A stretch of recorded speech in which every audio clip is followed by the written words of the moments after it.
You like to always say when you're on the program, you are a moderate Muslim. Yes, I am. Have the voices of the Islamic community, are they loud enough to take on the radicalism that's hijacking their religion? Well, they're not loud enough. We need to gather momentum. Shows like yours have given voices to moderate Muslims like me, and it is good.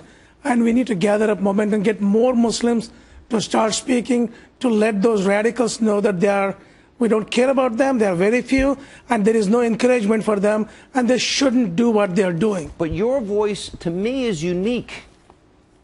I don't think, well, Judith Miller, you're shaking your head no. You hear a lot of moderate Muslim voices speaking out against radicalism and terrorism and the hijacking of your religion, because the world I live in, I see a lot of people that are afraid they're going to be labeled an apostate, which means that they would be subject to death, right, under Islam? I think that is the problem. It is the fear that so many Muslims who are moderate, who do agree with what you're saying and what Brigitt's saying and what others are saying, the fear they have of speaking out, of the reaction of their own community, until we get and win that battle inside, and only they can win it. We're going to go on creating the impression that the Islamists, the jihadists, are the majority, and they are not. Is that right, Bridgett? Not necessarily, because if the majority are peaceful, loving Muslims, then what do they have to worry about in their own community? Look at the Muslims in the United States.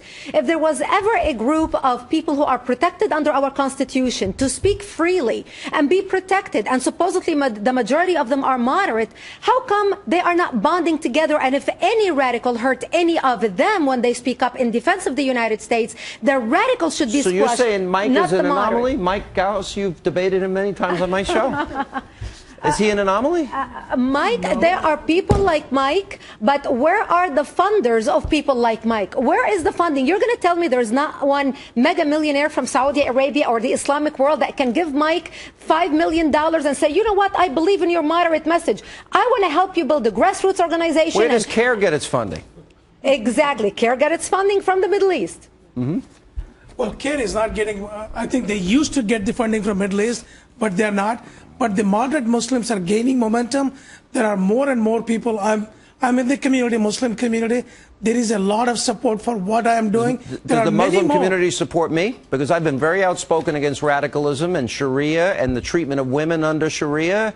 When you talk to people, they love this show. Absolutely. Those Muslims, there are many I have talked, and I told them very clearly what you said earlier, that you distinguish between radical Muslims and Muslims and Islam. But I'm afraid that the more moderate Muslims are afraid to speak out, and I think the numbers that have been radicalized are far greater numbers than we see, which is why we're watching. We're doing this special, because this to me, you know, when you see people laid out as we saw this week and slaughtered, cold blood murder, or the people, you know, that we saw, the 48 people in Kenya that were slaughtered in cold blood because they didn't give the right answer.